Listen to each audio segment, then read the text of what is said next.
So chapter 11 is titled Vishwarupa Darshana Yoga, which is the universal form. And what we discussed yesterday is that the Lord shows three forms, beginning with the cosmic form, then his four-handed Narayana form, and then finally his two-handed form. So the single word summary for chapter 11 yesterday was Rupa or form.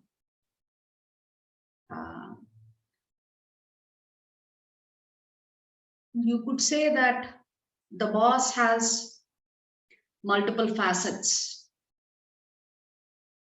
and Lord Krishna was depicting the various facets of himself. Actually, there is the impersonal facet of the Lord and there is a personal facet of the Lord. And up until now, when the Lord has been talking about his opulences, right from chapter 7, 8, 9, 10, the Lord has been talking about himself and his opulences. And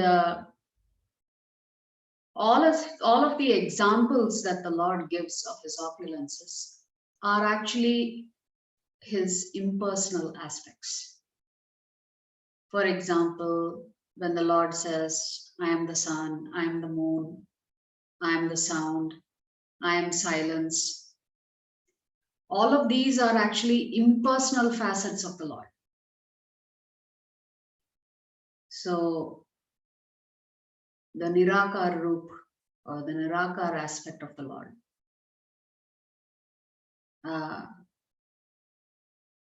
So these are all the examples that the Lord has been given up until now. And then suddenly in the 11th chapter, the Lord shows his actual Rupa. His personal Rupa are two that he shows in the 11th chapter. One is the four-handed Narayana form, and then the other is the two-handed Krishna form. The cosmic form is just the sum total of the entire material cosmos in one place.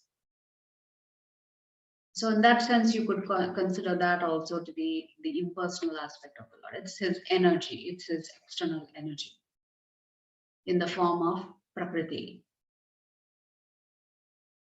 So it is only in chapter 11 that the Lord is actually talking about his, or shows his form and talks about his form from a personal standpoint. So this is something that is interesting in chapter 11. So if we recall in chapter 11, the chapter begins with Arjuna saying, my illusion is over. I accept you as the Supreme Lord because I've heard about this from all the great sages. And then he says, but I have a request. Can you show me your cosmic form? So all along you've been giving me a verbal depiction of your impersonal form. Now can I see a video depiction of that impersonal form? And then Arjuna actually asks this with a great deal of humility by saying that if you think that I deserve to see it, and if you think that I'm qualified to see this form of yours, then as per your desire, Lord Krishna, you can reveal it to me if you would want. So he essentially gives the Lord the opportunity to make that decision. So he's approaching this from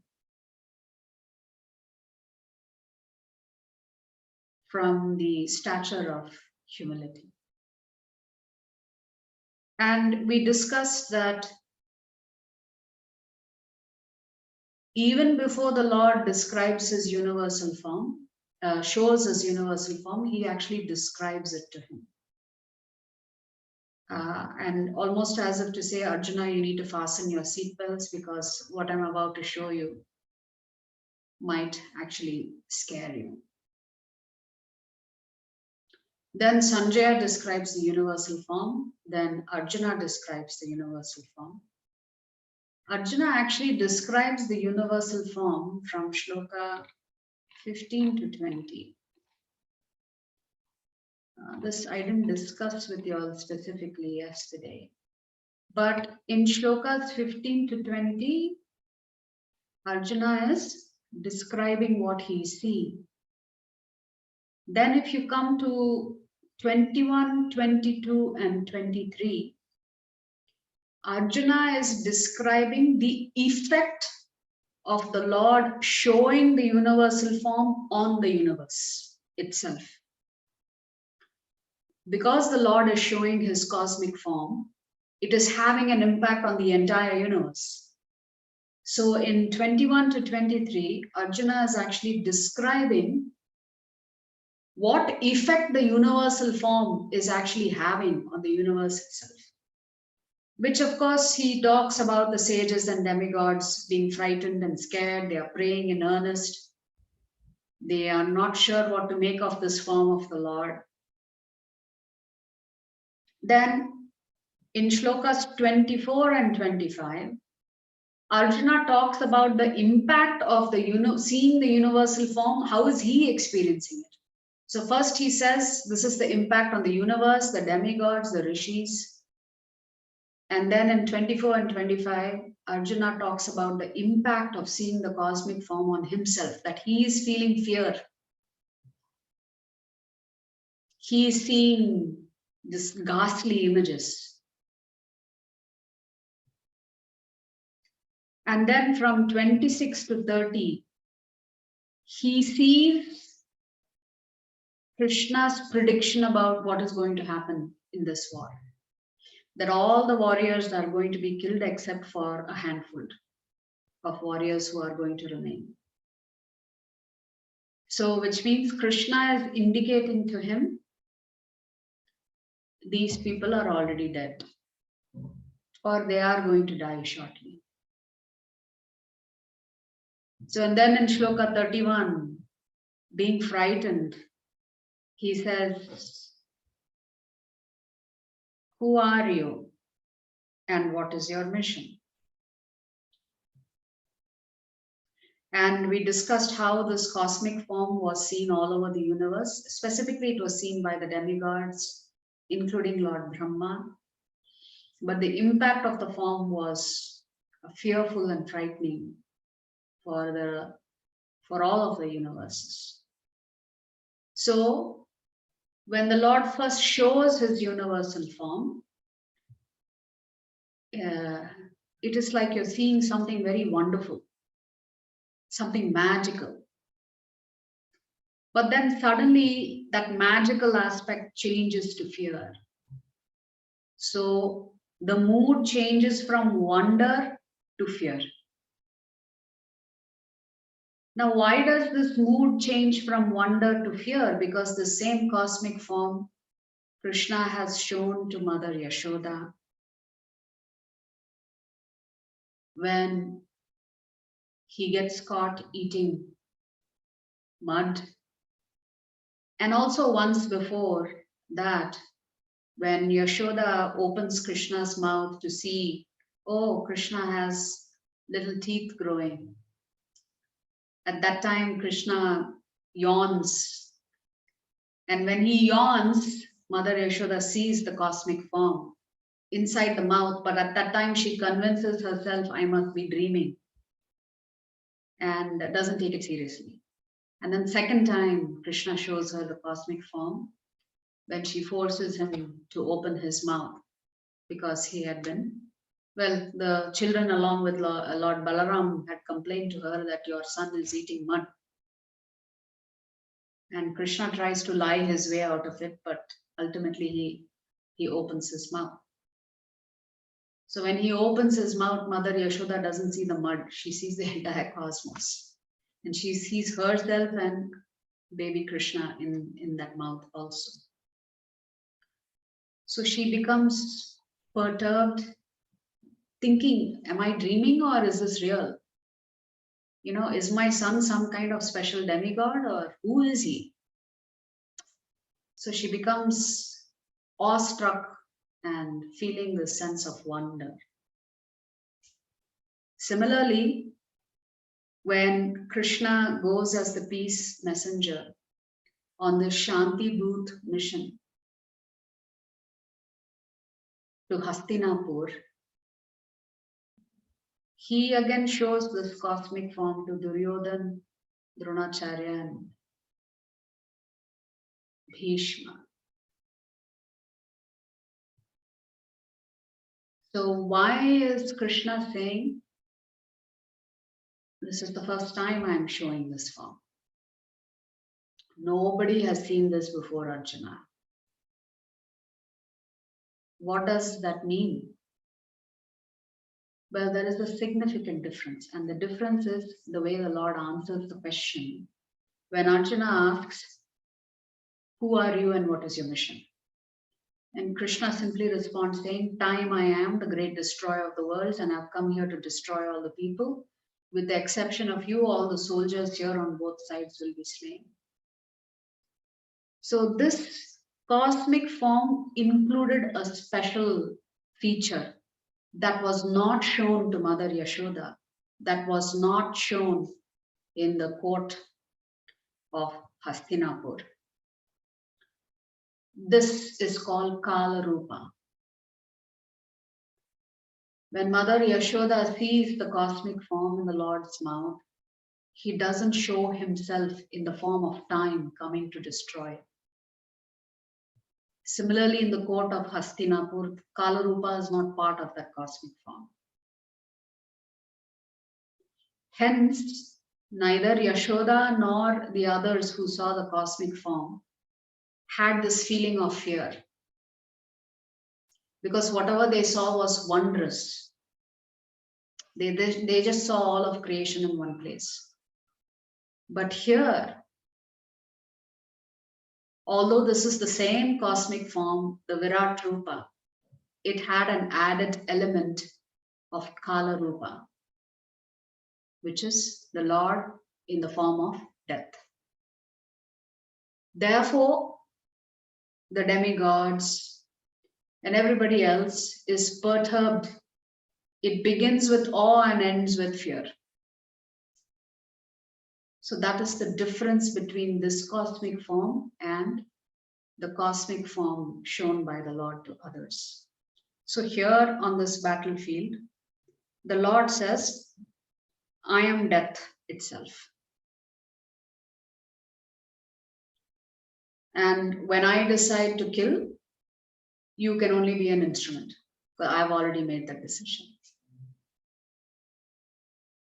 So this is the significant difference in the additional feature of the Kala Rupa. The Lord depicting himself as time. Right? Remember we said one of the 5 topics of the Bhagavad Gita is Kala or time. And the Lord says for non-believers, he comes as death. And for those who are his devotees,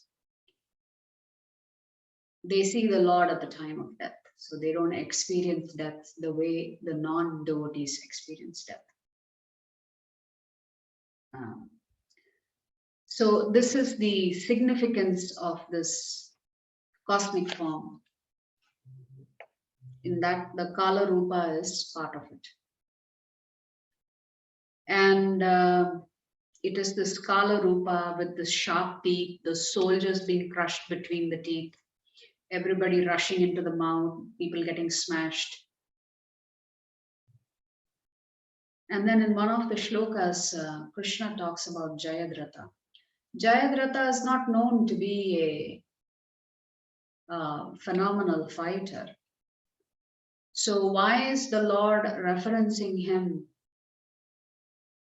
in one of the shlokas. He says, Bhishma, Drona, Duryodhana, and then Jayadratha are all put to death by me. I'm trying to find that shloka. I'll explain why the Lord mentions Jayadratha, because he is not really a phenomenal fighter. So why is the Lord specifically mentioning his name? Anyway, it was Jayadratha who instigates the plan and the plot to kill Abhimanyu. And they use devious methods, unethical methods to trap Abhimanyu to kill him. Therefore, they violated one of the rules that they themselves had agreed to. So it is said that in the battlefield, what happens is, before the battle actually begins, both sides come together and agree on a set of rules that they will follow, that they will adhere by. Do's and don'ts. So, similarly in the Mahabharata war, the two sides agreed to do's and don'ts on the battlefield. What is acceptable and what is not acceptable. So after having agreed to that, the Kauravas were the first ones to break the principles that they themselves had agreed to. This was one such principle that they broke, where they trapped Abhimanyu to kill him. Hence, Krishna specifically mentions Jayadratha's name to tell Arjuna he is also going to be killed and you will be the cause of his death. Otherwise, why does Krishna have to include Jayadratha's name along with Dronacharya and Bhishma, great personalities? So he specifically names Jayadratha in one of the shlokas here. And then we talked about how the Lord says that his cosmic form is very rare. Not everybody gets to see, not many people get to see it.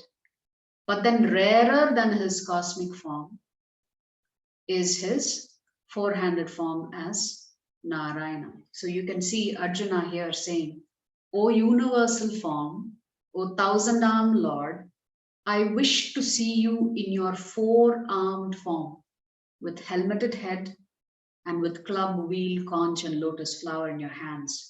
I long to see you in that form. So Arjuna himself is saying, my dear Lord, show me your four-handed form. And then the Lord also shows him his two-handed form, comes back to his two-handed form. So Krishna says this four-handed form of Narayana is even rarer to see than this cosmic form, this Virat Rupa. And rarest of the rarest is to see Krishna in his two-handed form with a flute in his hand and a feather on his head. So if that's the case, Arjuna has been seeing all along Krishna in his two-handed form. All along he's been seeing Krishna in his two-handed form. So why did the Lord say you need divine vision to see my cosmic form? If that is less rare than seeing Krishna in his two-handed form, why is the Lord saying you need special vision to see this cosmic form? If Arjuna has seen the rarest of the rarest of the rare, which is the Lord's original form in his two-handed form. And again, unless you hear the Acharya's commentary, by ourselves reading this Bhagavad Gita, we will not understand this, the significance of this. So because Arjuna had become so used to seeing the rarest of the rarest of the rarest of the Lord's form in his two-handed form, his vision had actually needs to be come down a couple of notches. in order for his vision to be reduced further, the Lord says, I have to give you specific vision to actually see this cosmic form. So it is almost a degradation of vision so that Arjuna can see both the cosmic form and then the form of the Lord as Narayana. Otherwise, Arjuna had the highest vision to see the Lord in his two-handed form. Then the Lord also references Arjuna as Dhananjaya in this chapter. And the earlier time where the Lord calls Arjuna Dhananjaya was in chapter 2. The word Dhananjaya means the person who wins wealth. And in the Kshatriya culture, when you have to collect tax from all the other sub-kings and all the other states or whatever, principalities, then what Yudhishthir would do is, he would send his brothers in different directions. They would go to each kingdom. And if the king agrees to pay the tax, they just collect the tax. If the king refuses to pay the tax, then they are supposed to fight the king, defeat him, and then collect the tax. That's just the process that is followed in the Kshatriya culture. So hence, Arjuna was well known to collect taxes and bring the revenue back to Yudhishthira. Hence, he was known as Dhananjaya. But in this chapter, where the Lord is talking about his universal form and then shows him his Narayana form and finally his Shyamasundara form, which is very, very rare. Why is the Lord suddenly calling him Dhananjaya again? This has nothing to do with him winning or collecting tax or defeating kings to collect tax. Here, when the Lord is using the word Dhananjaya, he means that Arjuna is the wealthiest person, not from a material standpoint, but from a spiritual standpoint, because he has a personal relationship with Krishna. Because he has a personal relationship as a devotee of Krishna, having Krishna in your life is considered to be the best gift that one can have. Is the thing that is the most precious item for us, is to have that relationship with Krishna. Hence, Krishna is calling Arjuna Dhananjaya in this chapter to tell him he already has the most precious wealth that he could ever get, which is being a devotee of Krishna, which is also very, very rare. So this is chapter 11, but we said we will also come back to the prayers because we didn't have an opportunity to discuss the prayers specifically. So in shlokas 35 to 38, Arjuna is actually glorifying Krishna. Let's look at that very quickly. Glorification means praising the Lord, acknowledging that this is the Supreme Lord. So here he says, he offers obeisances, and then out of fear, he begins to glorify the Lord. He says, O Master of senses, the world becomes joyful upon hearing your name. Just hearing Krishna's name, he says, the world itself becomes joyful.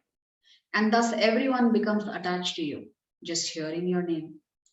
Although the perfected beings offer you their respectful homage, the demons are afraid and they flee here and there.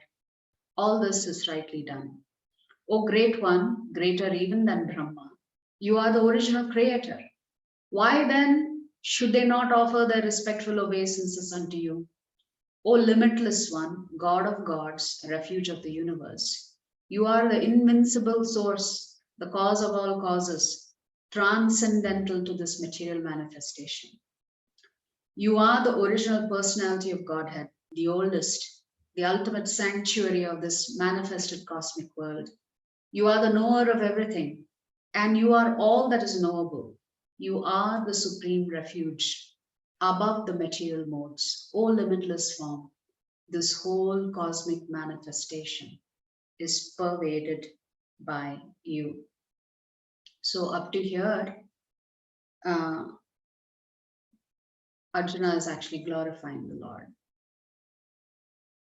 And here also, you are the air and you are the supreme controller. You are fire, you are water, you are the moon, you are Brahma, the first living creature, and you are the great grandfather. I therefore offer my respectful obeisances unto you 1,000 times and again and yet again. So from here, from 39 and 40, Arjuna is offering his respects.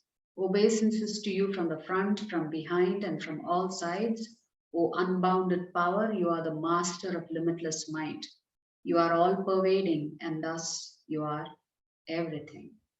Then, from 41 to 44, he apologizes to the Lord. Thinking of you as my friend, I have rashly addressed you, O Krishna, O Yadava, O my friend, not knowing your glories. Please forgive whatever I may have done in madness or in love. I have dishonored you many times, jesting as we relaxed, lay on the same bed, or sat or ate together, sometimes alone and sometimes in front of many friends. O infallible one, please excuse me for all those offenses. You are the father of this complete cosmic manifestation, of the moving and non-moving. You are its worshipable chief, the supreme spiritual master. No one is greater than you, nor can anyone be one with you. How then could there be anyone greater than you within the three worlds, O Lord of immeasurable power? You are the supreme Lord to be worshipped by every living being. Thus I fall down to offer you my respectful obeisances and ask your mercy. And then Arjuna says, as a father tolerates the impudence of his son, a friend the impertinence of a friend, or a husband the familiarity of his wife, please tolerate the wrongs I may have done you. After seeing, then from here he makes a request. After seeing this universal form, which I have never seen before, I am gladdened, but at the same time my mind is disturbed with fear. Therefore, please bestow your grace upon me and reveal again your form as the personality of Godhead, O Lord of Lords, O abode of the universe.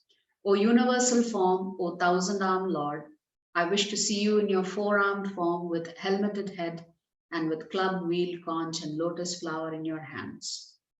I long to see you in that form. So this is Arjuna's prayer. He's glorifying the Lord. He is offering him obeisances. He is apologizing for any misdeeds or misbehavior or misconduct he may have committed in the past with the Lord, not recognizing at that time.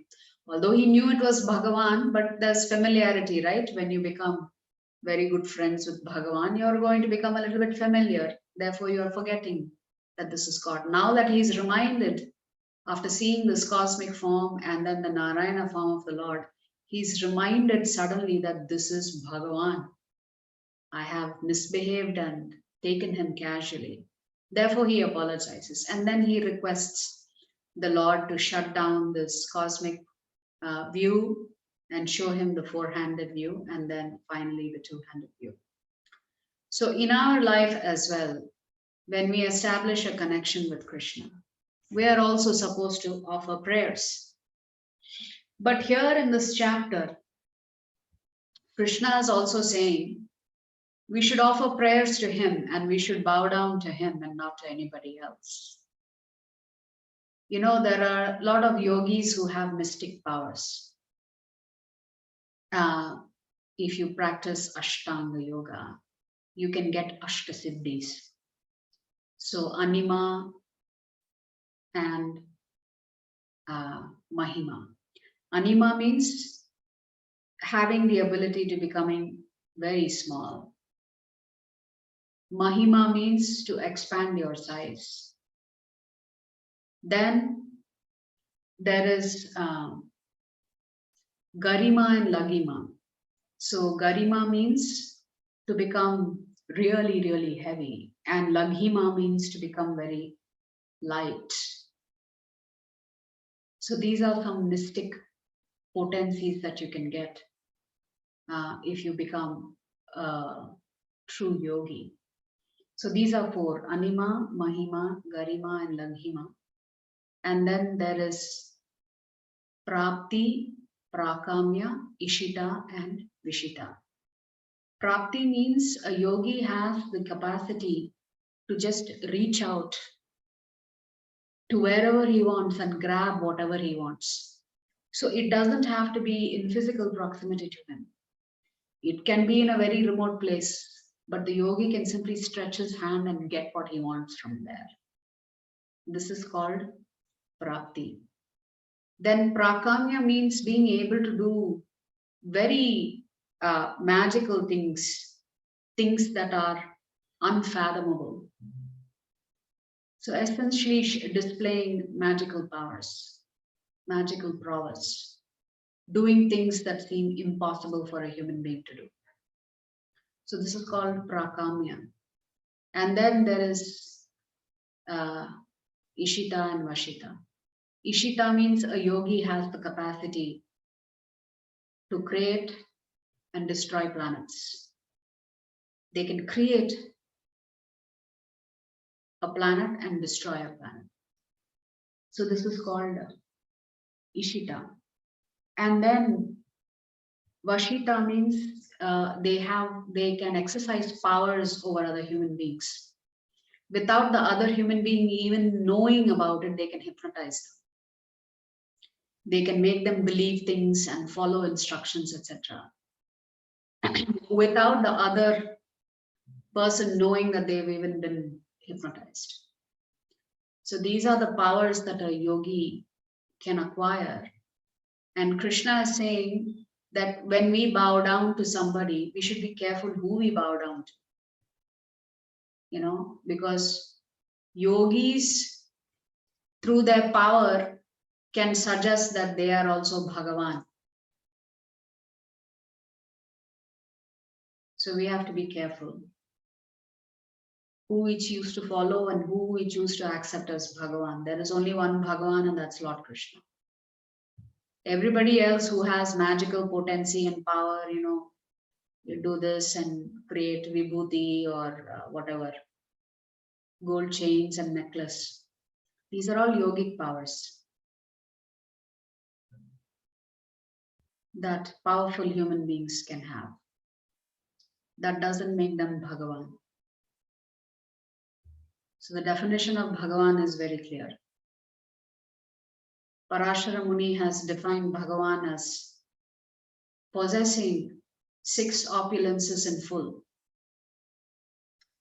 Of course, the Lord has unlimited opulences, but these are the main 6 opulences, which is knowledge, wealth, fame, power, beauty, and renunciation. Actually, if you read the Shastras, it is said that Lord Krishna has 64 opulences. 64.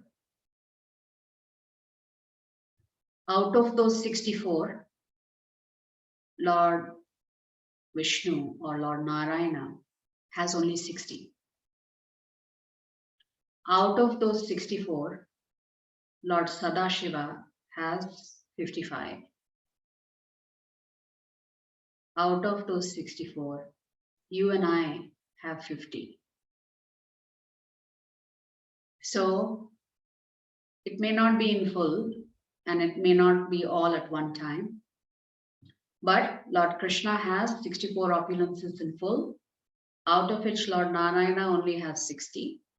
Out of that, Lord Sadashiva has only 55, and we human beings has 50 qualities. So this is described in the Shastras. That is why Krishna is considered Bhagavan and not Lord Vishnu or Lord Narayana. Lord Narayana is also Bhagavan, but with 4 less features. So what is so unique about Lord Krishna that distinguishes him from Lord Narayana? What are the 4 extra characteristics that Lord Krishna has that Lord Narayana does not possess? Lord Shiva does not possess. We human beings don't possess. Those 4 characteristics are Rupam Madhuri. Lord Krishna is exceptionally beautiful. Actually, he is the most beautiful. That's why he's so attractive. Venu Madhuri. Oh, when he plays the flute, he is able to attract even the demons to him just by playing the flute. Then Leela Madhuri. All of Lord Krishna's pastime are exceptionally attractive. You never hear about Lord Narayana in his baby form or Lord Vishnu appearing as a little baby crawling around. No. But you see Krishna crawling around in the baby form, stealing butter from the gopis, playing pranks on the gopas, fighting with the gopas, becoming a horse for the gopas to ride on top of him, wrestling with the gopas and being defeated again and again and again. So much so, when his friends come with him to Mathura, they cannot believe that Krishna had killed Chanura and Mushtika. They are wondering, is this some other character? Because this doesn't sound like our Krishna. We have defeated him so easily in wrestling matches. So many wrestling matches Krishna has lost against us. How suddenly he became so powerful that he has killed giant men? So they are suspicious. They think this must not be Krishna. So they call Krishna and tell him, are you or are you some kind of imposter? Who are you? We want to check you out. Let's wrestle right now. And sure enough, Krishna gets defeated when he wrestles with his friends again. So they are now then convinced, oh, okay, so you are Krishna. So that must have been some fluke that you won those 2 wrestling matches against Chanura and Mushtika.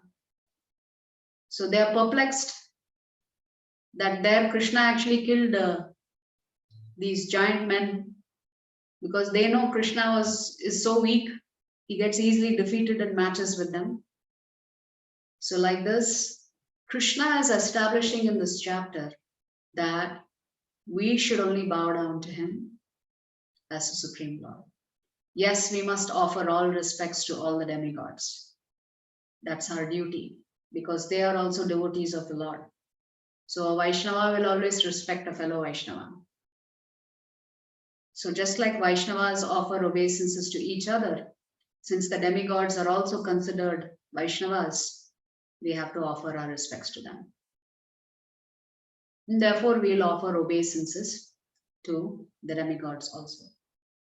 So in our personal life, how should you pray? What do you think? How should we actually pray to the Lord? Arjuna is giving a concrete example of how prayer should be offered. How should we pray to the Lord? What should we ask for? How should we start and how should we finish? First, we have to glorify the Lord, and we have to thank whatever he has given to us.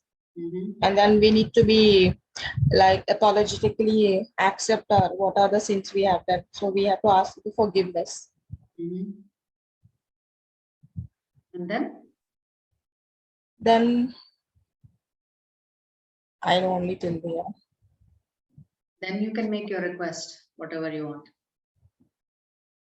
Yes. So every day when you are in front of the deities, or if you're in your puja room, you should begin by glorifying the Lord. But then you and I are not experts in Sanskrit. We cannot compose prayers like that. So one way to glorify the Lord is to memorize shlokas of pure devotees glorifying the Lord and reciting those. Of course, the Lord understands all languages. So you can glorify him in your mother tongue or in English. That also is acceptable. But ideally, we should glorify the Lord by reciting the prayers that other acharyas, pure devotees have already composed. So that's how we can glorify the Lord. The second thing we need to do, of course, obeisances is part of prayer. The second thing we need to do is we need to express our gratitude to the Lord for everything that he has given us and for everything he has not given us that we asked for. So we should thank him for both. So generally you should thank him for supplying you with everything that you need for your family, for giving you an opportunity to practice Krishna consciousness, for giving you an opportunity to chant his holy names, for giving you an opportunity to listen to Harikatha. So we should thank him for all these things, because without his mercy, we cannot advance in Krishna consciousness. So after thanking the Lord, then you have to beg forgiveness. Beg forgiveness for what? For not being a nice devotee, for not being able to follow the instructions of the Acharya, for finding fault with other Vaishnavas, for not being kind to others, for constantly having a complaining attitude, for not having taste in chanting the holy names of the Lord, for not having taste to attend classes, for not having any taste in following the spiritual master's instructions. So these are all the things that we should beg forgiveness for. Finally, you can make your request. So a devotee ideally should not be asking for material benefits. As Prabhupada says, you don't see elephants building big temples and telling the Lord, can you make sure I have sufficient sugarcane tomorrow? The horse is not doing it, the bee is not doing it, the lion is not doing it. You don't hear about other jivatmas praying for just basic things, food, shelter, clothing. So if the other jivatmas have faith that the Lord will supply them with food tomorrow, why is it that we human beings don't have faith? We pray, no, I want, I want to make sure that my loan papers get approved so I can buy a house. And I want to pray for whatever it is, somehow or the other I should get a bonus so I can go out on a nice vacation. Like this, we pray for silly little things. We should pray for Krishna Prema. Ideally, a devotee will pray to the Lord and say, my dear Lord, the first thing the devotee will say is, now that I have accepted you as my Supreme Lord, I don't want to forget you. So whatever happens, please make sure I don't forget you. Please always make sure that I'm in the association of the devotees, because without devotee association, I cannot progress. Please engage me in seva in the temple. Please help me follow the instructions of my spiritual master and great acharyas. So ideally, this is the kind of prayer we should offer Krishna. This is what we should ask him for. Everything else, anyway, he is going to take care of you. Why you aren't? Remember, we said devotee means Krishna is personally involved in your life as Bhagavan, and he's controlling your life. Because we don't want Krishna as Paramatma, just as a neutral witness.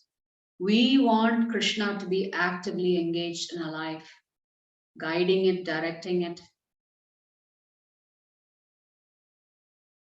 So from that standpoint, we should not worry about mundane things. Of course, it's easier said than done. When you're in a difficult situation, it's okay. You can pray to the Lord for relief from that difficult situation. For example, not having a job. For example, having health issues. Actually, if you have health issues, the Shastras say you can pray for good health, because if you don't have good health, you cannot serve the Lord. So definitely you can pray for your good health or the health of your family members like this.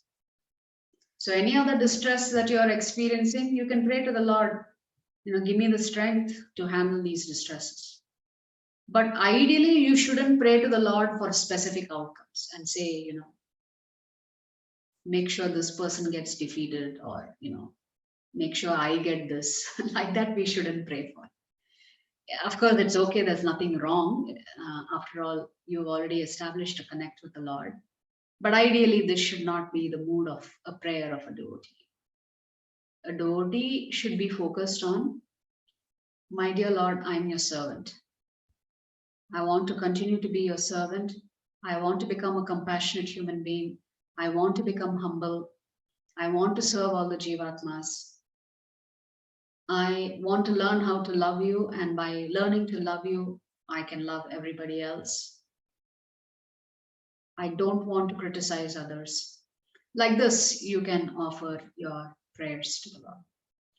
So this is the mood of prayers.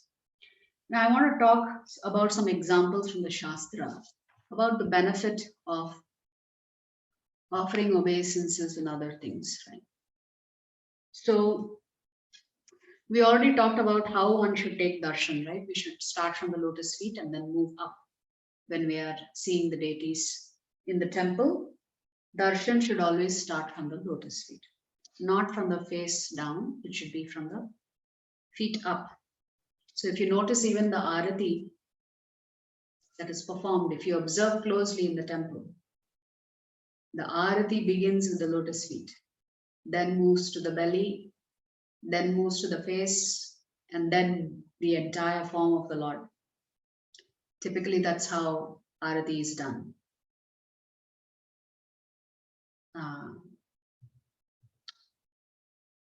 At least in ISKCON. I am sure in all the Vaishnava Paramparas, they follow the same thing. I have not specifically observed in other temples.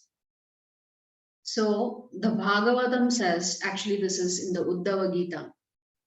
Uddhava, Krishna actually talks about the importance of deity worship in the Uddhava Gita. So Krishna himself is saying deity worship is important for devotees. So you can, if anybody who tells you worshipping the formless is superior, you will learn now in chapter 12 that Krishna says quite the opposite. So anyway, Krishna himself tells Uddhava that keeping an Archa Vigraha of him and worshipping it is important for Grahastas. Grahastas means those who are married and are devotees of the Lord. So what about those who are married and not devotees of the Lord? What are they called? Can we call them Grahastas? No. In Sanskrit, there is another term for them. They are called Grihamedis. Grihamedis means you're married, but you're leading an animal life, doing whatever animals do. Eating, sleeping, drinking, enjoying, mating, defending, with no connection with Krishna. Such married couples are called Grihamedis. So technically, the word Grihastha can only be used for devotees of the Lord who are following the Vedic scriptures. So anyway, coming to Srimad Bhagavatam, Uddhava says, when we meditate on the eyebrows of Lord Krishna, it helps us conquer lust. And Uddhava says, when Krishna just raises his eyebrows a little bit, his enemies die. Actually, the acharyas say, when Krishna was on the battlefield, all of the warriors on the other side, their lifespan gets reduced, not because of Arjuna's weapons,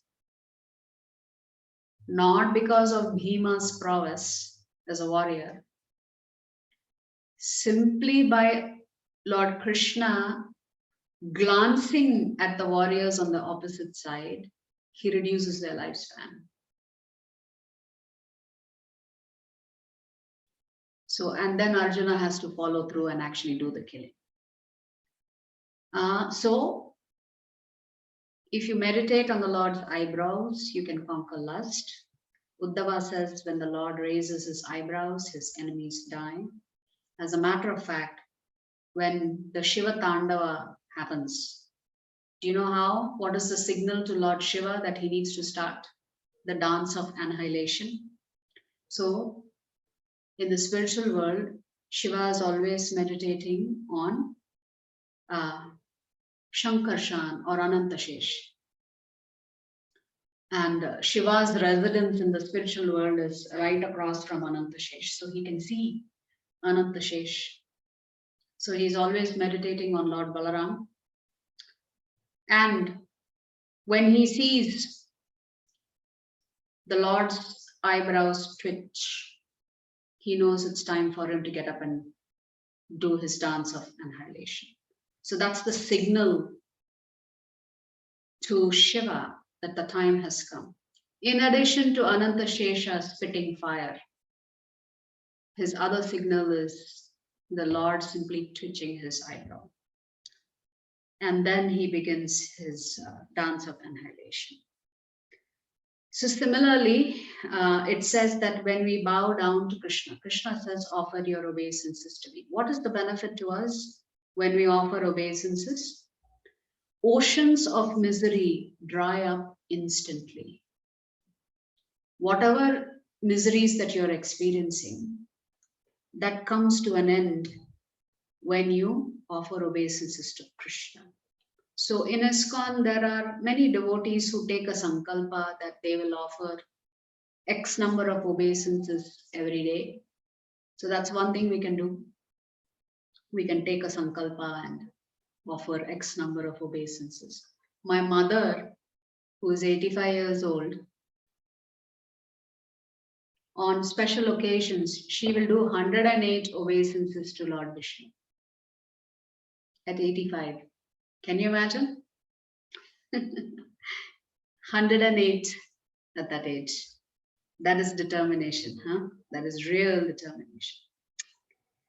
And Lord Shiva also says that in one of his prayers to Srimati Radharani, Lord Shiva says that if one simply meditates on Radharani's palm, you know, in some of the temples, Radharani is like this. And in some of the temples, Radharani is offering something to Lord Krishna, usually a garland or something like that. So Lord Shiva is saying in his prayers that if one simply meditates on Radharani's hand, it removes fear from one's heart. So like this, there are a lot of benefits to observing some of the instructions and following some of the instructions that Lord Krishna is giving us, like worship me, become my devotee, offer your obeisances to me. Always think of me.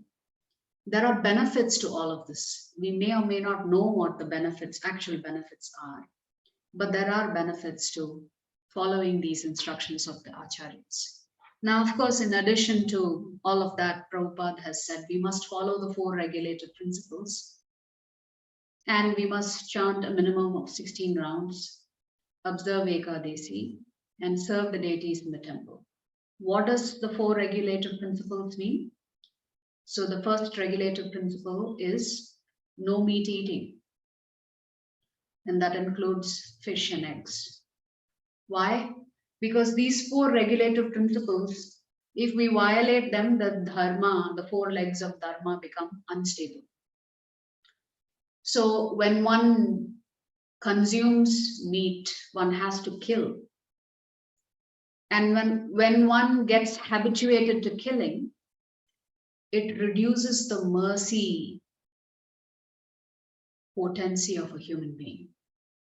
You become hard-hearted, you know. So too much meat eating can cause a significant reduction in the compassion component of a human being. So that is how meat eating is tied to that leg of dharma called compassion or mercy. Then the second regulative principle is no intoxicants.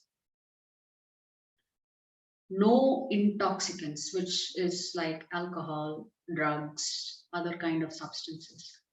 And in this we include tea, coffee, because they contain caffeine. We include chocolate because chocolate, pure chocolate I'm talking about, has some addictive properties. This includes betel nuts because betel nuts have addictive properties. So anything that is addictive in nature is supposed to be avoided. Then the third regulative principle is no gambling. Gambling means taking a risk, using shortcuts. And when you gamble, it creates a lot of fear and anxiety in you because you're anticipating a particular result, and if you don't get it, you're done. So it creates a lot of anxiety. And when gambling happens, when gambling increases in society, truthfulness goes down in society. And that's another leg of dharma. And when you take intoxicants, then in society, the human beings are not able to observe austerities.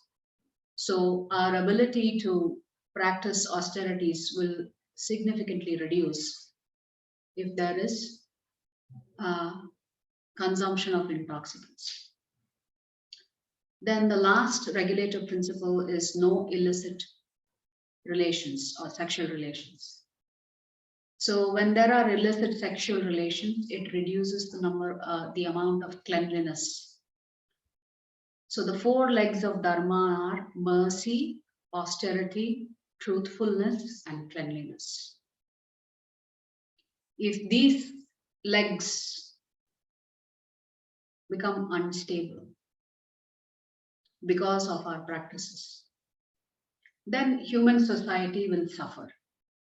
So you may think, oh, I'm a vegetarian, I'm great. No, you're not great. Because even as a vegetarian, we are killing. Which is why Krishna says, offer it to me, Baba, because at least the sensible thing is you will not experience the karmic reactions.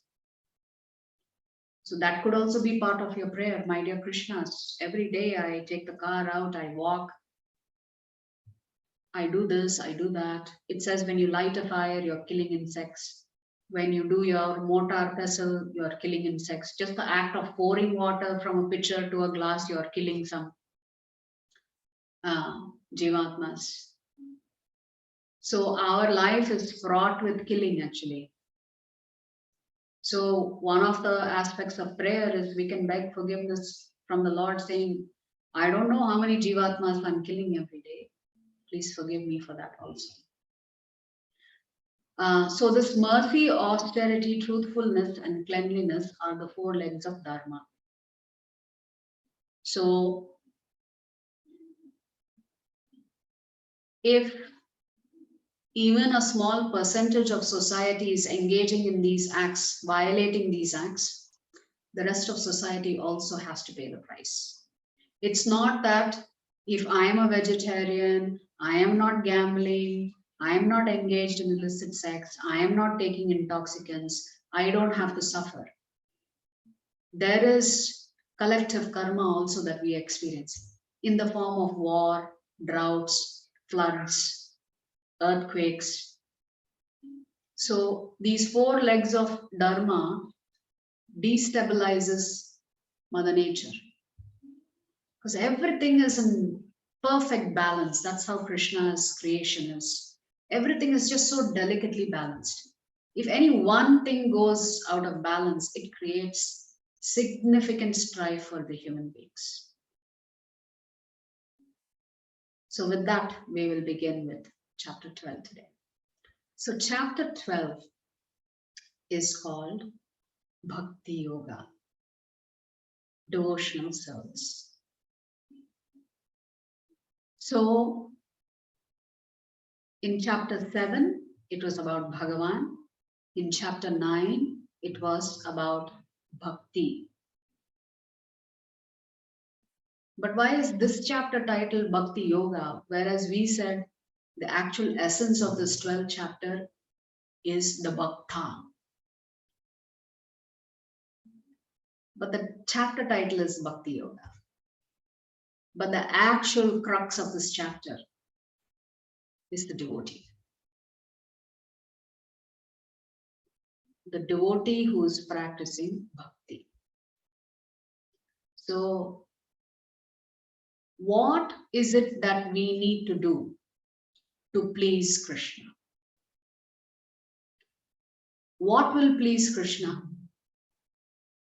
So, you know, if you apply for a job and you take on a job, you have to follow certain things, right? So goals are established for you. If you meet the goals, you can get a nice grade and a nice increase in salary. So similarly, what are the goals that Krishna has for us, that if we fulfill those goals, that will really please him? So you could call this the Krishna Prema indicators, KPIs. What should we do that's going to please Krishna? Is going to be answered in this particular chapter. It's called Bhakti Yoga. So let's look at this chapter. Before we do that, let's offer our humble obeisances to His Divine Grace, A.C. Bhaktivedanta Swami Srila Prabhupada. Srila Prabhupada ki jai. So the acronym for today is God. This chapter begins with a question. Remember, we said after 10.11, there is no reason for the Bhagavad Gita to continue, except that Arjuna asks questions for our benefit to clarify any doubts that we may have.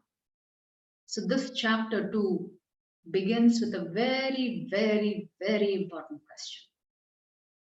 From chapter 7 to chapter 10, Krishna has talked about his impersonal aspects, his formless aspect.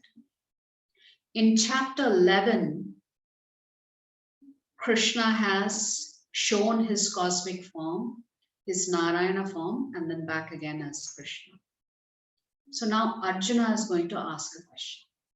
His question is, who is better?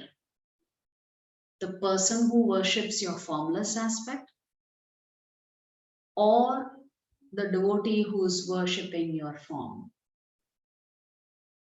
That's the crucial question he will ask. Then the vast majority of the shlokas are Krishna's talking about the characteristics, the features, I think 35 features of that his devotees demonstrate. So we can of course read this chapter and see how many of those qualities we really have. That Krishna says, this is what my devotees are all about. That is why this chapter is actually the about the Bhakta, although the title of the chapter is Bhakti-Yoga. So let's begin. Arjuna inquired, which are considered to be more perfect? Those who are always properly engaged in your devotional service, or those who worship the impersonal Brahman, the unmanifested? So immediately the Lord will answer his question. The Supreme Personality of Godhead said, those who fix their minds on my personal form and are always engaged in worshipping me with great and transcendental faith are considered by me to be most perfect. So Krishna is saying here, his devotees who are worshipping his form, personal form, are most perfect. So if you look at it, the ladder, the yoga ladder, karma yoga, then jnana yoga, then dhyana yoga, then bhakti yoga. Karma yoga is performed on the physical platform. It involves your body, physical body. You have to work to get a particular result, right? So you have karma kanda, sakama karma yoga, and nishkama karma yoga. In karma kanda, you are working very hard to achieve certain results because you want to enjoy those results. In sakama karma yoga, you are very attached to your duty, and you are equally attached to the results. You want that particular outcome. To do all of that, you have to be physically engaged. In Nishkama Karma Yoga, you are attached to the duty, but you're not attached to the results. Or you use the results in the service of society. But for everything, you have to act. So Karma Yoga is on the bodily platform. Jnana Yoga is on the intellectual platform because you have to read the Shastras to understand who is the Lord. Then Dhyana Yoga has everything to do with the mind, self-control, controlling the senses, controlling the mind. So that means Karma Yoga, Jnana Yoga, and Dhyana Yoga are all on the bodily platform. Either it is the physical body or it is the subtle body. But where is Krishna in the picture? Krishna is nowhere in the picture in Karma Yoga, Jnana Yoga, and Dhyana Yoga because it is completely focused on the physical body, both the gross body and the subtle body. Krishna is not in the picture. So then Bhakti Yoga focuses on the soul. It engages the soul in the relationship with the Lord through the body. So again, Karma Yoga, primarily on the physical body platform.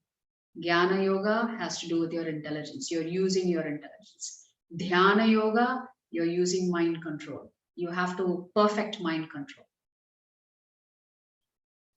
Bhakti Yoga is on the platform of the soul. And hence, Krishna is saying, those who are bhaktas, they will worship the physical form of the Lord. And hence, Krishna is saying, they are the most perfect. Because they have re-established their connect with Krishna. Is that clear? The difference between the four yogas? Because the Krishna is going to talk about all four rungs of that ladder again here, interestingly. But those who fully worship the unmanifested, so now Krishna is talking about the formless. But those who fully worship the unmanifested, that which lies beyond the perception of the senses, the all-pervading, inconceivable, unchanging, fixed, and immovable, the impersonal conception of the absolute truth, by controlling the various senses and being equally disposed to everyone, such persons engaged in the welfare of all at last achieve me. So Krishna is not even guaranteeing that if you practice Dhyana Yoga or Jnana Yoga, you can actually achieve Krishna. How can you achieve Krishna if you can't establish a relationship with him? At best, you can achieve Brahma Jyotir. So the Jnana Yogis realize only the Sat feature of the Lord. The Dhyana Yogis realize the Sat and Chit feature of the Lord because they are also meditating on the Paramatma aspect feature of the Lord. So there is Sat, Chit and Ananda. So the Jnanis achieve Sat, the Dhyanis achieve Sat and Chit. It is only the Bhaktas who achieve all three, Sat, Chit, or realize all three features of the Lord. So Krishna is saying for the Jnanis and the Dhyanis, since they are not interested in establishing a personal connect with me, they have to wait to come in contact with the devotee, and they maybe one day they will practice Bhakti-Yoga. Until then, they'll be hovering in the Brahma Jyotir if they are successful. So please understand, Krishna is not saying that if you take the other path, you will achieve me. But those paths can lead you to Bhakti Yoga, for sure. For sure. Then Krishna says, for those whose minds are attached to the unmanifested, impersonal feature of the Supreme, advancement is very troublesome. So now Krishna is saying, for the Jnanis and the Yogis, for them to try to achieve success, which is to merge with the Lord, he's saying the process is very difficult, troublesome. What is he saying? To make progress in that discipline is always difficult for those who are embodied. Krishna is very clever. He's using the word embodied and taking a dig. He's saying, you all have forms. The Jnani has a form, the Dhyani has a form, physical form. But for some reason, they are worshipping the formless aspect. They themselves have form. But for some reason, they have come to believe that the Lord does not have form.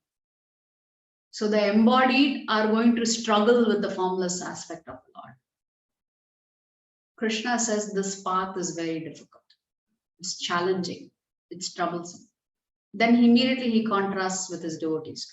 But those who worship me, giving up all their activities unto me, and being devoted to me without deviation, engaged in devotional service, and always meditating upon me, having fixed their minds upon me, O son of Pritha, for them I am the swift deliverer from the ocean of birth and death. So you see how Krishna is personally involved? Earlier he's saying troublesome, very difficult. But when it comes to his devotees, Krishna is saying, oh, I very quickly take them back to me. For them, I am the swift deliverer from the ocean of birth and death. By the way, the shloka 6 and 7 is a reference to his pure devotees, not the sadhana bhaktas like you and me, which Krishna will come to in a minute here. So this is the very rare soul like Srila Prabhupada, who are pure devotees of the Lord, because they're always absorbed in thinking about the Lord.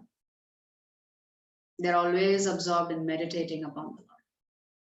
They are fixed up in their service.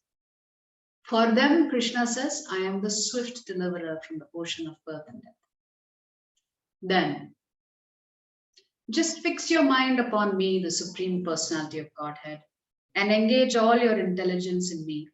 Thus you will live in me always without a doubt.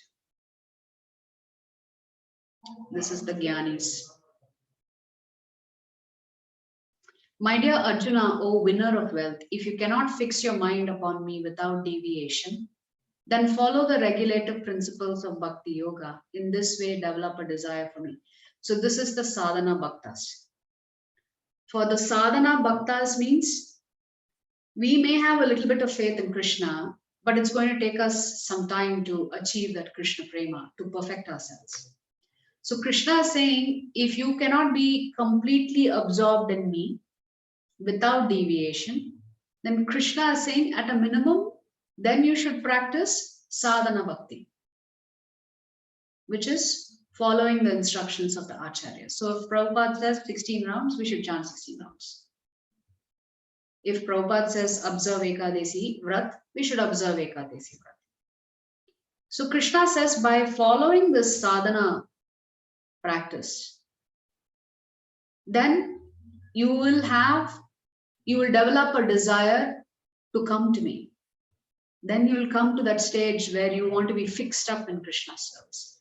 So now you will notice Krishna is going backwards. Bhakti-Yoga is the highest. Krishna says, my preference is you practice as a pure devotee. If you can't be my pure devotee, be a sadhana bhakta.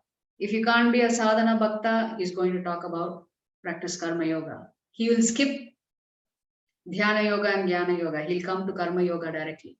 I'll explain why. Then after karma yoga, he will talk about nishkama karma yoga. Then Krishna will come to dhyana yoga and jnana yoga. So he'll keep coming down the ladder saying, I am not expecting perfection from you. If you can't be a perfect devotee of mine, then at least do this.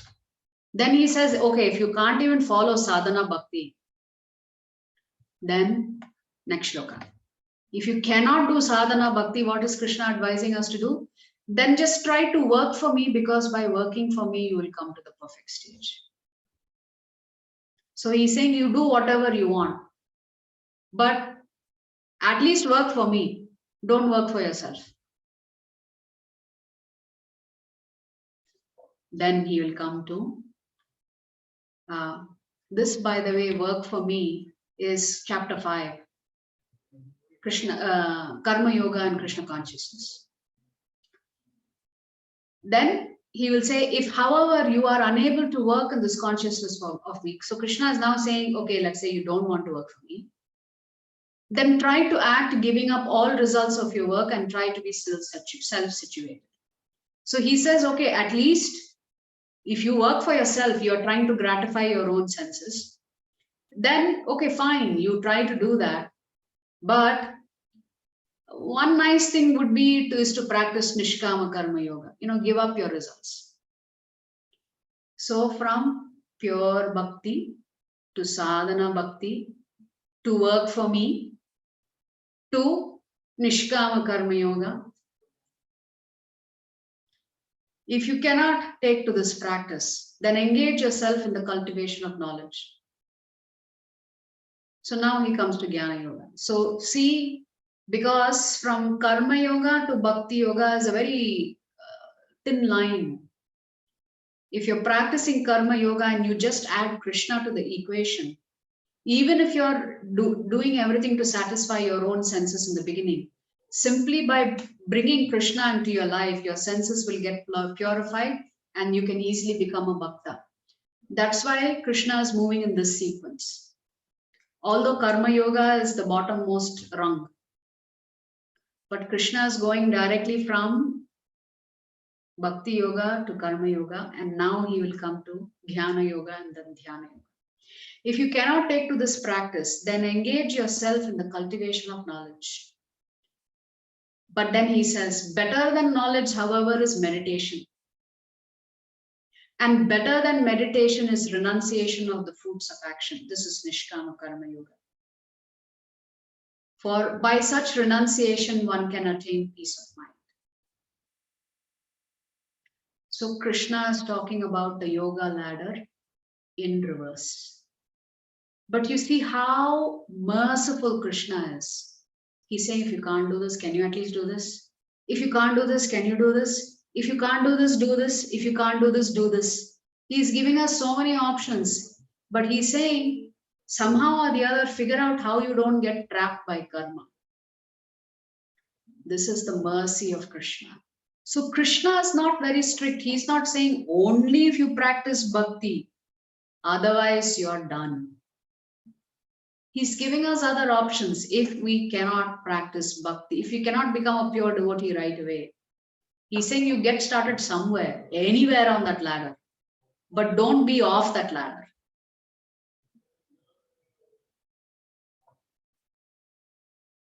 So Krishna has talked about the superiority of worshipping him in his personal form.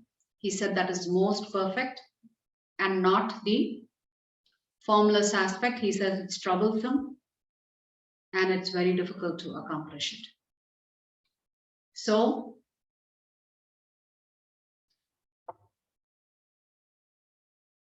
in this shloka which we just read, Klesho dikatarastesham avyakta saptachetasam avyakta hi gatir dukkham dehavadbhir avapyate. This is the impersonal aspect where the Lord says it's very troublesome. He's using the word very troublesome and always difficult. So Krishna himself is saying this is a difficult process. So what's the difference between other processes of yoga and bhakti yoga? So to practice bhakti yoga, you don't need any prior qualifications. But to practice jnana yoga and dhyana yoga, you have to first learn how to control your senses. You have to be a strict celibate. So if you cannot practice celibacy, you are not allowed to pursue jnana yoga or dhyana yoga. So the difference is that in the other yogas, specifically jnana yoga and dhyana yoga, you have to learn to control your senses, which is Krishna himself says is very difficult to do. Whereas in bhakti yoga, what are you doing? You are just learning to engage your senses in different activities to face Krishna. And by engaging your senses in bhakti yoga, automatically your senses become purified.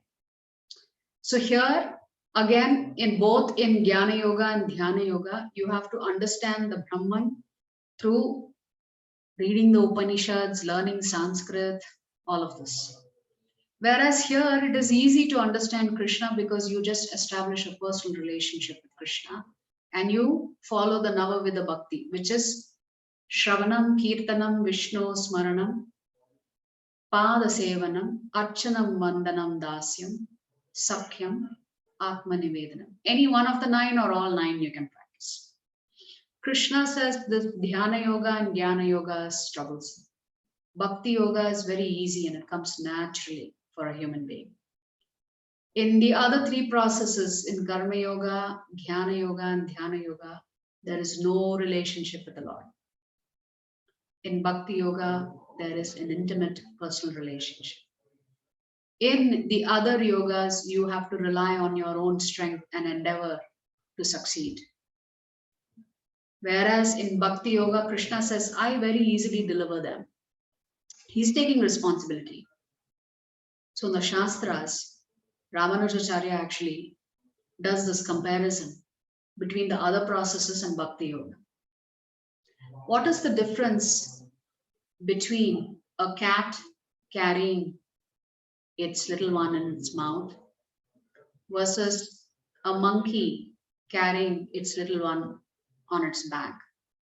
What is the difference between these two?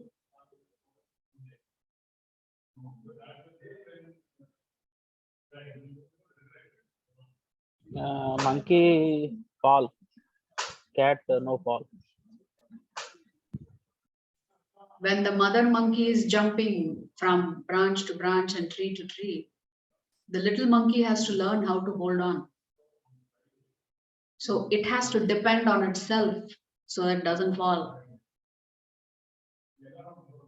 Whereas with the cat, the baby simply says meow and then the mother cat comes and picks it up. So we want to be like that little kitten. Krishna just picks us up and delivers us. He frees us from all of our anarthas. Whereas practicing dhyana yoga and jnana yoga is like the little baby monkey trying to hang on to the mother monkey. You have to use your own strength and capacity to get to the final destination. Whereas with bhakti yoga, as I've said repeatedly, Krishna becomes personally involved in your life and he takes over. And then lastly, we said there's a partial realization. The Jnana Yogi only realizes the Sat feature of the Lord, which is the eternal aspect of the Lord. The Dhyana Yogi realizes Sat and Chit, which is both eternity and knowledge, whereas the Bhakta realizes all three, Sat, Chit, and Ananda, or bliss. So Krishna has given these options. Either we fix our mind on him. If we can't remember him all the time, then at least we should practice sadhana bhakti so that ultimately we develop a desire for him. If we can't do that, Krishna says, at least work for me. There'll be no karmic reactions. If you can't work for me, then at least give up the results. If you can't do that, then you at least cultivate knowledge about me. But better than cultivating knowledge about me is to learn to meditate upon me. And through this, you will achieve peace. What is the difference in the result for a bhakta and the other three? The other three may achieve peace, but for the bhakta, they experience ananda. It is not peace. Peace is part of it. But the bhakta wants that experience of joy, paramananda, which the other three do not get. At best, they can experience a sense of peace. Perfect devotional service. This is a very important shloka. Please repeat after me. Mayyevam manadhatsva Mayeva mana Mayi buddhim niveshaya My Mayi buddhim niveshaya Nivasishyati mayyeva Nivasishyasi Mayeva Ata urdhvam na samshayah. Atavuddham na samshaya. So this is Krishna's instruction to try and become his pure devotee. Just fix your mind upon me, the Supreme Personality of Godhead, and engage all your intelligence in me. Thus you will live in me always without a doubt. Then sadhana bhakti. Atat chittam samadhatum Atachittam Atachittam samadhatum na shaknoshi mayi stiram na shaknosi mayi stiram abhyasa yogena tato abhyasa yogena tato mam ichhaptum dhananjaya. Mam ichhaptum dhananjaya. So Krishna's expectation is not that you become a pure devotee day one. So he knows. So he's saying, then follow the regulative principles of Bhakti-Yoga. What is the regulative principles of Bhakti-Yoga? Chanting, hearing the Shastras, associating with other devotees, hearing from Sadhu, Shastra, and Guru, doing deity worship, changing one's diet. So waking up early in the morning, observing Ekadesi. So Krishna is saying, if you start adopting these practices in your life, you will develop a desire to come to me. Your bond with me will be strengthened if you do this. That is why you and I are practicing sadhana bhakti in order for us to try and get to Krishna Prema sometime by the mercy of the other Vaishnavas, your spiritual master, and by the mercy of Krishna. So our only hope is to practice sadhana bhakti. We don't have any other option. Jnana yoga, forget it. We can't do it. Dhyana yoga, so forget it. It's not meant to be done in Kali Yuga anyway. So the only option we have really is to practice sadhana bhakti. Krishna is saying, do this. Practice it so that you can become a pure devotee of mine. So, what is the rules and regulations of bhakti? We have to take the guidance of a spiritual master, follow his instructions, follow the Acharya's instructions. You know, the Shastra say we should visit the temple at least twice a day, offer some seva to the deities every day, rise early in the morning, chant the Hare Krishna mantra, offer something to the Lord, flowers, fruits, cook for the Lord, honor prasadam, hear the Bhagavad Gita. So for Bhakti Yoga, there is no pre-qualification. Anybody can practice it. It doesn't matter. You could be eating meat, you could be drinking alcohol, you could be engaged in gambling, you could be engaged in illicit sex. No pre-qualification required. You just have to get started. You just have to get started. After that, Krishna takes over. But what you need is a little bit of Shraddha, because Krishna will also talk about how Shraddha is important in this chapter. Then we talked about how Krishna says if you can't do that, then at least, engage in Karma Yoga. If you can't do that, then at least give up the results of your work. There's this beautiful picture. This pastime is actually there in Srimad Bhagavatam. So, in those days, it was a barter system. You didn't pay cash for anything. You exchanged goods. So, little Krishna used to observe his mother giving grains in exchange for other things. It is also said in our Shastra that grains should not be sold. It is a sin to sell grains, but you can exchange it for other goods. So anyway, little Krishna used to observe his mother offering grains in exchange for getting things from other vendors, like this lady who's come with a basket of fruits. So Krishna has observed his mother and he wants to imitate. This is what little children do. So one day he decides he will also offer grains in exchange for something. So he takes his two chubby palms, fills it with grains, and toddles outside. By the time he comes outside, he looks at the palms of his hands and everything has fallen down. There is just one or two grains sticking to his palm. And he is in tears, thinking, oh, how will I get these goods now? I've struggled so much to carry it and nothing is remaining in my hands. So he comes to this fruit lady and he gives her those 2 grains. And this fruit lady is so bewitched by his beautiful form. She gives him the entire basket of fruits. And she tells him, can you call me Maya? If you do that, you can have all the fruits in my basket. So Krishna calls her Maya. And in return, she gives all these fruits to Krishna.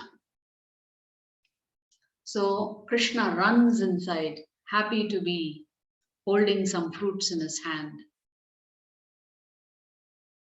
By then, this lady who had gone back to the forest, she realizes that her basket, where Krishna had dropped a few grains, those grains had become precious jewelry. So you think the story ends here? The story doesn't end here. She remembers this beautiful form of the Lord and she wants to see the Lord again. So what does she do? She goes to the forest, tosses the precious stones on the ground, fills her basket with fruits, comes again to Nanda Maharaj's house in the hopes of seeing Krishna. She just wanted darshan of the Lord. Of course, she did not know that this was the Supreme Lord. But look at what happened. Just once she has seen the Lord and she's become so attracted. She's forgotten everything. So the question is this karma kanda? Is she exchanging goods so that she benefits? No. She's actually practicing Bhakti-Yoga because she's already absorbed in the Lord.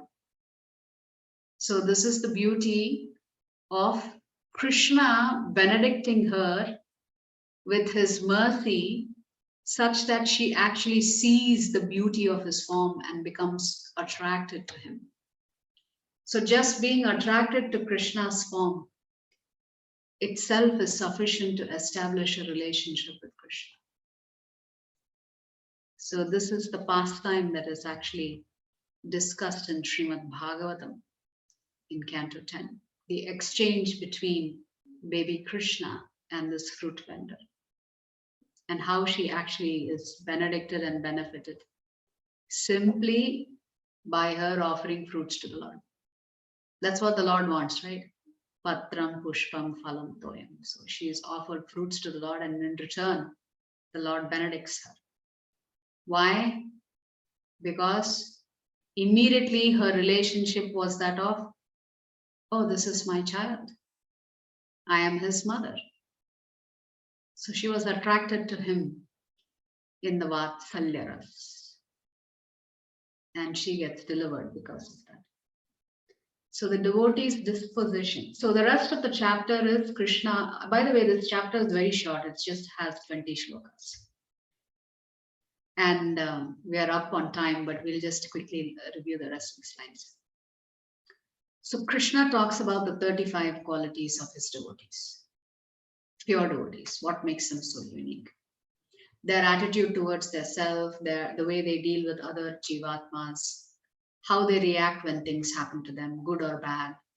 How do they deal with the Lord? What's their relationship with the Lord? Nirmama. So Krishna says they are free from a sense of proprietorship. If you become a devotee of the Lord, you recognize that everything belongs to the Lord, nothing belongs to you, including your own body. Does not belong to you, it belongs to the Lord. So Krishna says the mood of my devotees is that they don't claim proprietorship or ownership of anything. Second thing, Krishna says they are free from false ego. They know that they are not the body. Gatavyataha, they are pain-free. Why? Because they are always absorbed in Krishna. Sarvarambha parityagi, they give up all other useless endeavors. They are simply focused on Krishna.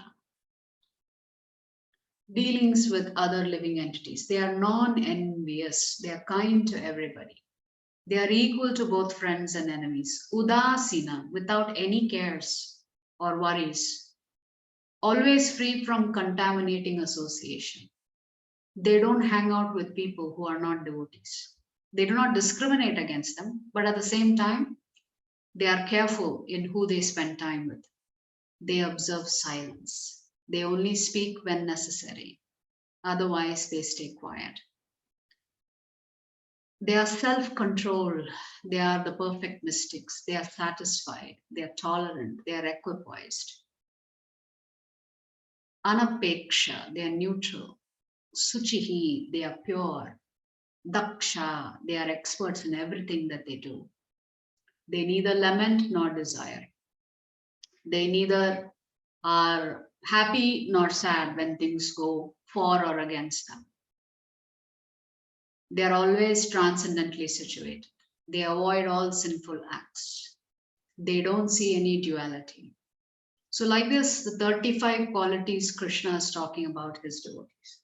How do they deal with the Lord? They are always determined. Dhradavrata. Then mind and intelligence is fixed entirely on the Supreme Lord. They are engaged in devotional service. And they are fixed up and looking for a particular result. And then the very last shloka of the chapter. This chapter has only 20 shlokas. Ye tu dharmamritam midam Etu dharmamritam idam Idam yathoktam paryupasate yato yatoktam pariyupasate upasate shraddha dhanam Parama Shraddha-dhanam-parama Bhaktastetiva me priyah. Bhaktastetiva me priya. What is Krishna saying to conclude this chapter? Those who follow this imperishable path of devotional service. Imperishable, Krishna is saying. The path of devotional service is imperishable. Those who follow this imperishable path of devotional service and who completely engage themselves with faith, making me the supreme goal, are very, very dear to me. So Krishna is clearly saying that he loves his devotees very, very much. They are very dear to him because they are completely surrendered to him. They do not ask anything from him. They do not trouble him. They just want to be in his service. And just being in his service, they enjoy his association and the association with other devotees so much that the Lord feels compelled to become their servant. And hence, the bhaktas are superior to Bhagavan, because through the process of practicing Bhakti-Yoga, they conquer Bhagavan, they subjugate Bhagavan. Like Mother Yashoda, she thinks this is my baby. She doesn't think or remember that this is the Supreme Lord. She is anxious to protect him. Similarly, the Gopa friends of Krishna, no matter how many times he tries to tell them subtly or overtly that he is God, they say, no, no, no. When Krishna says, do you know I killed those demons? Every time this would happen, the Gopas would say, you didn't kill. Your parents are worshipping Narsimhadev. Your parents are worshipping Narayana. Somehow or the other, the demons got killed, but we don't believe you have the strength to kill. So like this, the Gopas would constantly mock Krishna and say, look, you don't try to fool us. How can you be Bhagavan? You are eating mud. You eat with your left hand. You don't take a bath. Your mother has to forcibly give you a bath.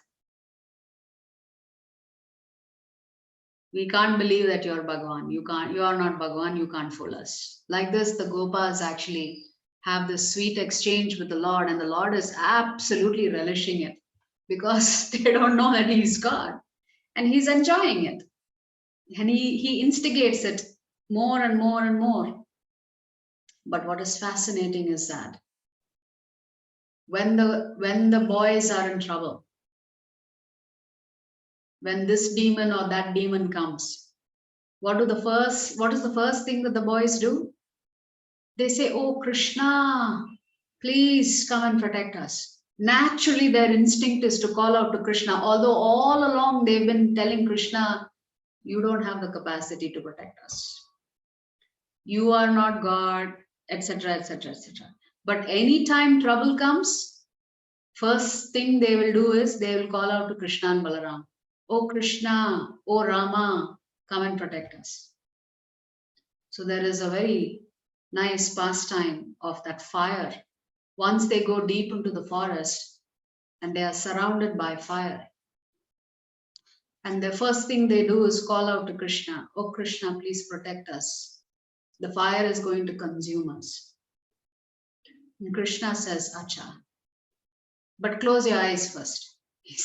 So he tells the Gopas, close your eyes, I'll take care of the problem. So can you imagine if you told your friend there is a fire in the house and your friend responds saying, close your eyes, I'll take care of it. You will not be very impressed. But the Gopas had such faith and love for Krishna. When Krishna said, close your eyes, they trusted him. They closed their eyes and they couldn't see that Krishna had opened his mouth wide and swallowed the fire. Krishna did not want them to see that. but that's what Krishna does. He just opens his mouth and consumes the fire. And then they open their eyes. So this is this chapter, so you can see what Krishna is saying, right? What is your conduct? What your conduct should be to please him and make him happy. So this is the manual that Krishna is asking us to follow. One manual is that if you can't do this, do this. If you can't do this, do this. If you can't do this, do this. Then the other aspect is the characteristics and features and the qualities of his pure devotees. Hence, although this chapter is titled Bhakti-Yoga, the actual single word summary, we said that this is actually about the bhakta. The single word summary is the manual or the KPI, the contract. So with this we end the middle section of the Bhakti-Yoga. There are a few more points I will try and cover tomorrow on chapter 12. One of you, actually, let me pause the record.